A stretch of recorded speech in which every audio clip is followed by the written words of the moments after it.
Hi, I'm Florence, and today we're going to look at teaching children multiplication facts with related facts. And a nice way to start off when you're teaching children about this is to present them with some different multiplications and ask them what's the same and what's different. Why do we think we're calling them related facts? What we want children to recognise is that although these multiplications are different, they all have a 6 and a 4, the digits 6 and 4 in them, but they have different place value. And so we can say that they're related for this reason. So let's have a look at how we could help pupils to work out 60 times 40 using what they know. The first thing you'd want to ask pupils is, what is 60 made up of? And hopefully they can tell you that 60 can be broken down into 6 tenths. So I'm going to write underneath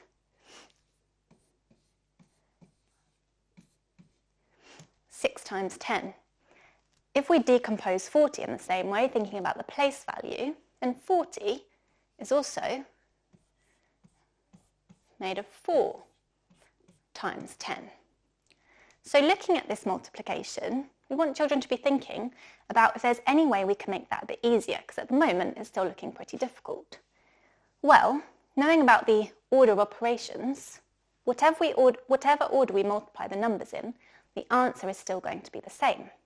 And it's going to be much easier to work out 6 times 4 because we know our times tables. So we can rewrite our number sentence.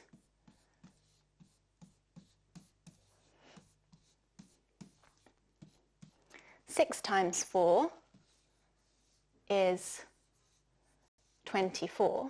And then we want to multiply it by 10 and then multiply it by 10 again, or multiply it by 100. So that's going to give us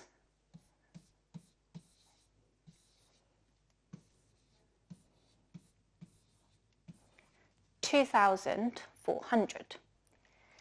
Let's have a quick look at another example, and this one has the potential to be a little bit trickier for pupils. We've got 0.6 times 4. So they can use the same fact, 6 times 4, to help them if they know their times tables, but 0.6 is actually smaller than 6. To be precise, it's 10 times smaller than 6.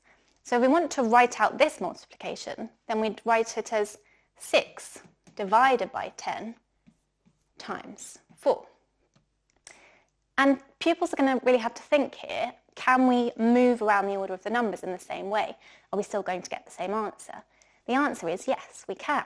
So 6 times 4 divided by 10. And again, 6 times 4 we know is 24 divided by 10. We're going to get 2.4. Now, with multiplications like this, you want children to really understand what's going on. So you could get them to actually use column method and add 0.6 4 times. Or you could get them to draw out 6 tenths 4 times and have a look and see whether they get 2 wholes and 4 tenths. So they really understand what's going on.